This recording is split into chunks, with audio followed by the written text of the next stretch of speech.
The autumn winds harden as November deepens.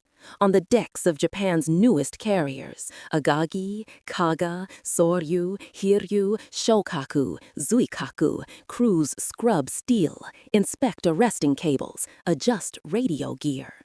Pilots practice torpedo runs in cold dawn light, the shadows stretching long across the sea.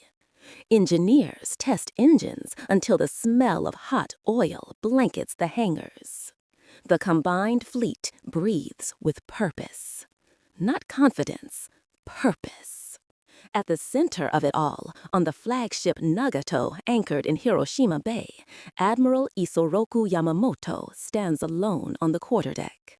His coat snaps in the sharp wind.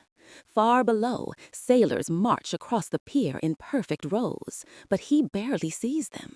His gaze is fixed on the horizon, gray water merging into gray sky, indistinguishable. This is the moment he feared would come. A crisp footstep sounds behind him. Rear Admiral Motome Ugaki, his chief of staff, salutes. "Admiral, the final operational plan is prepared for your review." Yamamoto nods. "Let's see it." They walk below deck into his cabin, where maps cover every surface. Hawaiian charts, Oahu's coastline, battleship row layouts, submarine picket lines, fuel depot positions. A small lamp burns above the main table, its halo of light illuminating the Pacific in miniature. Ugaki explains quietly. The carrier strike force, Kido Butai, will depart from Hitokapu Bay under strict radio silence. They will take a northern route through waters whipped by winter storms where merchant ships rarely sail. On December 7th, December 8th in Japan, the first wave will strike.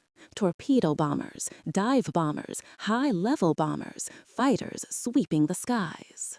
Yamamoto listens, face unreadable. "It can work," Ugaki says softly. "It must work," Yamamoto corrects. His tone carries no triumphs, only resignation. He looks over the plan. The timing is precise. The coordination is elegant. The pilots are the finest Japan has ever produced, young men whose discipline and skill are the envy of the world. The attack may cripple the U.S. Pacific Fleet for months. Factories will take time to replace ships lost in a single morning. But factories will replace them.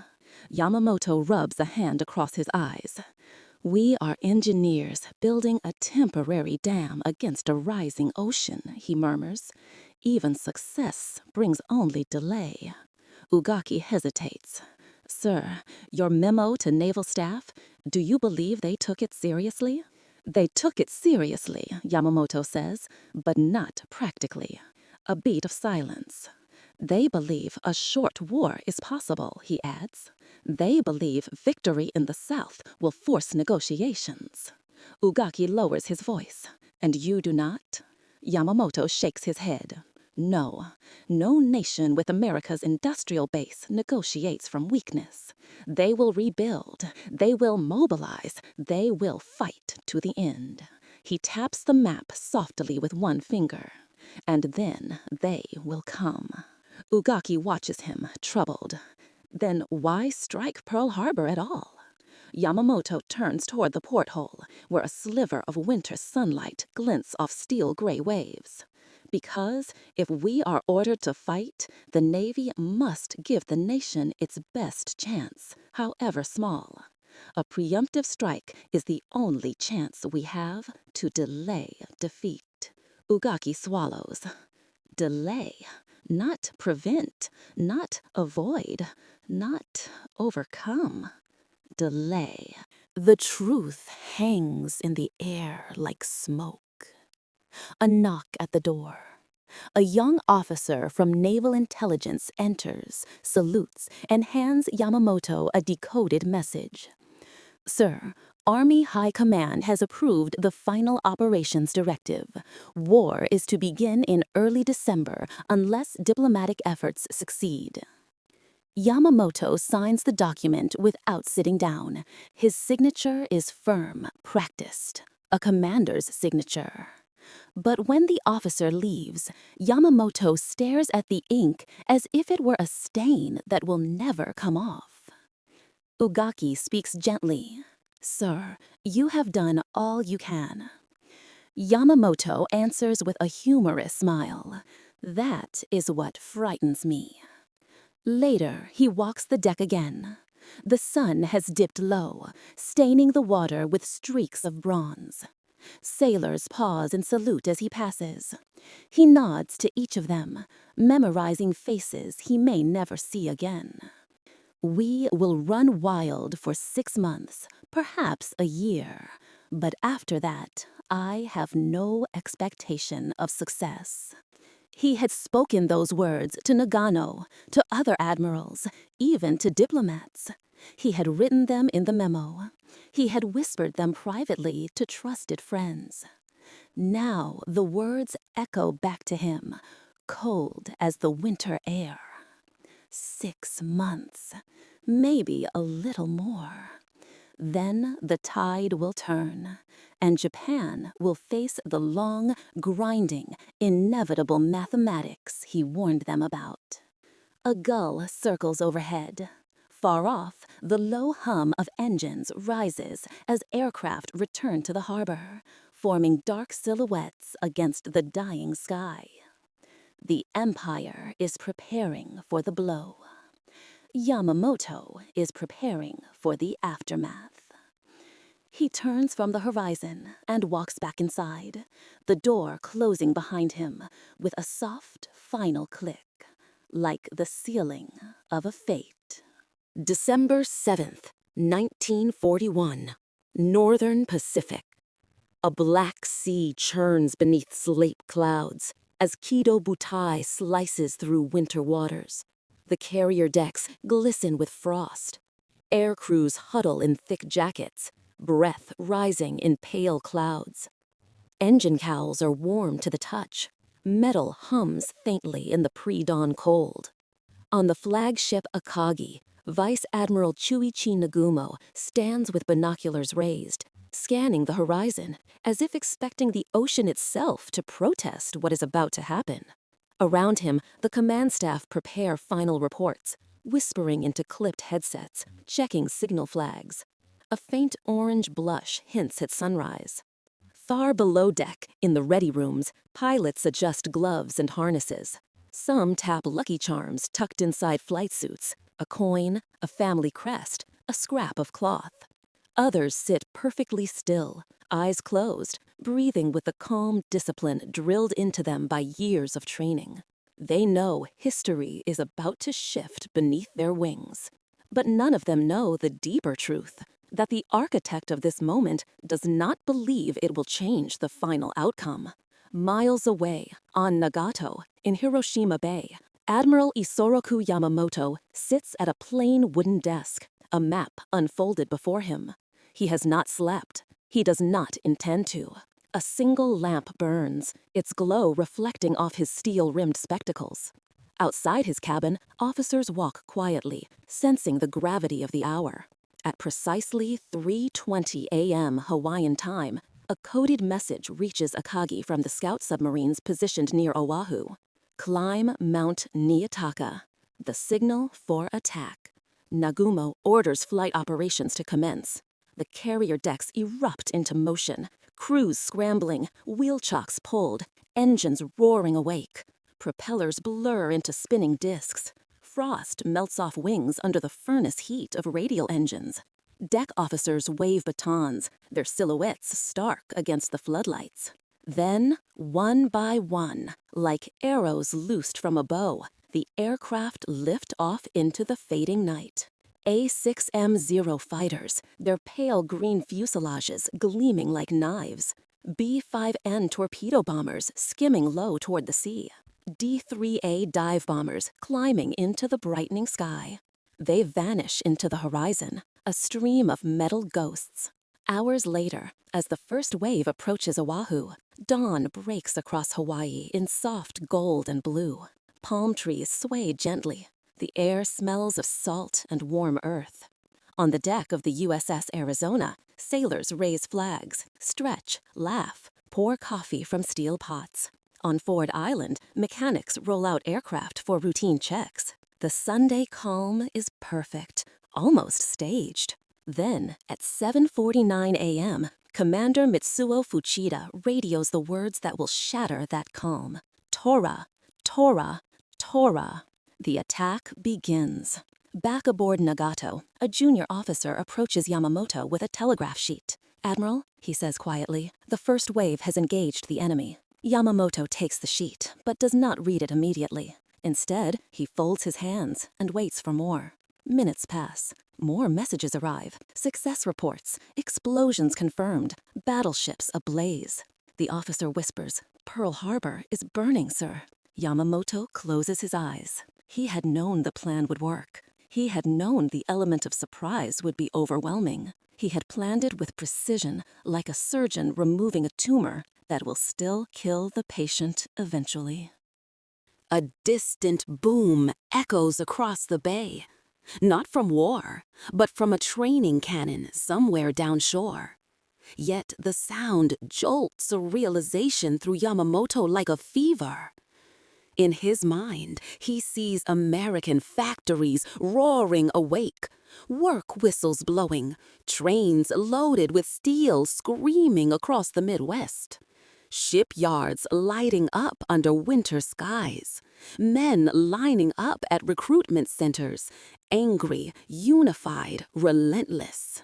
He imagines Detroit at full throttle. He imagines B-17s rolling off assembly lines. He imagines carrier task forces being forged in months rather than years. He imagines, accurately, the future. "Admiral?" the officer asks quietly. Yamamoto inhales, slow and heavy. "I fear," he says finally, voice low, "all we have done is awaken a sleeping giant and fill him with a terrible resolve." The officer nods, not fully understanding, but sensing the truth lodged behind the words. The fleet will celebrate. The newspapers in Tokyo will erupt in triumph. Politicians will speak of divine winds and national destiny. The army will believe their gamble has paid off. But Yamamoto feels none of that. He feels only the weight of consequence. His memo had warned them. His conscience still burns with it. The attack may buy Japan 6 months. It may shatter American complacency. It may stun the world. But it cannot change steel production. It cannot change fuel reserves. It cannot change geography or population or industry. It cannot change the math. And a smoke rises over Pearl Harbor, black columns twisting into the blue Hawaiian sky. Yamamoto knows the war has already entered its second, darker phase. The phase he predicted, the phase no one wanted to hear. The following days unfold like the slow turning of a massive gear. Newspapers across Japan explode with exultation. Bold headlines, triumphant illustrations, boastful rhetoric. Crowds gather in Ginza waving flags. School children chant victory songs. Radios crackle with dramatized reports of burning battleships and humbled America. Even some naval officers, men Yamamoto respects, allow themselves small smiles, convinced the empire has achieved what many thought impossible. But inside Yamamoto's headquarters at Hashirajama, the atmosphere is anything but jubilant. Officers move with a strange quietness, as if the violence they unleashed has not yet settled, as if they can feel the aftershock humming beneath their boots. Telegraphs clatter, delivering fragments of updates, damage assessments, pilot survival counts, enemy resistance patterns, submarine movements, American communications intercepted, angry, shocked, confused. On the morning of December 9th, Yamamoto stands at a wide window overlooking the anchorage. The sea is calm, reflecting an indifferent winter sun. Nearby, destroyers move with clinical precision, conducting drills. Everything looks orderly, controlled, predictable. War is none of those things. A knock at the door. His aide, Captain Kameto Kuroshima, thin, bespectacled, brilliant, enters carrying a thick folder. Admiral, updated projections for American mobilization. Yamamoto gestures for him to enter. Kuroshima lays the folder open. Sheets inside are dense with numbers: steel output, shipbuilding potential, estimated monthly aircraft production. All of it prepared from pre-war intelligence that Yamamoto himself has been arguing for years. Now, underlined in red, is a new figure: 24 fleet carriers possible within 3 years. Yamamoto exhales softly. They will build more than that. Kuroshima nods. Yes, sir. Then, more quietly, your memo was correct. Yamamoto closes the folder. Correct does not matter. Not anymore. Another officer enters, Commander Genda, the planning genius behind the Pearl Harbor operation. He brings tactical updates. Some American carriers were not present at Pearl Harbor. Not a single U.S. shipyard was touched. Fuel depots the strike group missed are intact. Repair facilities are intact. The United States Pacific Fleet may be bloodied, but the bones of its rebuilding remain. The blow was sharp, Genda says, but not fatal. Yamamoto nods slowly. I never believed it could be. There is no anger in his tone, only resignation wrapped in discipline. That afternoon, Yamamoto convenes a private meeting with his senior staff. The room is tight, air thick with cigarette smoke and tension. A large map of the Pacific covers one wall, pins marking American bases, shipping lanes, and possible counterstrike routes. He steps forward and addresses them in a calm, steady voice. Gentlemen, this war will not be decided in one morning, nor in 1 year. The enemy we have struck will rise, faster than we hope, stronger than we expect. Some officers shift uncomfortably. Others stare straight ahead, expressionless. Yamamoto continues. We must prepare for an enemy who will not negotiate, not after this. Their resolve will grow with each passing day. Akagi glances at him, recognizing the familiar warning beneath the formal tone. Kuroshima clears his throat. Admiral, the Army believes rapid southern advancement will force the Americans to the bargaining table. Yamamoto's eyes harden. Bargaining requires leverage. We have achieved shock, not leverage. The room falls silent. He steps closer to the map, pointing to Hawaii. We crippled their battleships, but the carriers, the true backbone of modern naval warfare, escaped. And they will return. His finger moves eastward. Behind them lies an industrial continent. A murmur runs through the officers. Some of them know. Some of them refuse to know. Later that night, alone in his quarters, Yamamoto writes again. This time, not a memo, but a personal reflection in his private notebook. His handwriting is thin but steady. Victory in the first stage was certain, but the second stage, the long war, the empire is unprepared for. I fear we will find ourselves fighting against time, against numbers, against a nation that will not break. He pauses, dipping the brush in ink. Outside, the naval base hums faintly with nighttime activity. Mechanics hammering on engine casings, watchmen calling to each other across the pier, distant murmurs of crews unloading munitions. The sound is steady, rhythmic. But beneath that rhythm, Yamamoto hears something else. The future marching toward them. He writes one more line. I can strategize battles, but no man can outmaneuver an entire continent. He sets down the brush. His prediction, the one buried in his memo, ignored by the army, softened by politicians, is no longer a warning. It is becoming the shape of the war.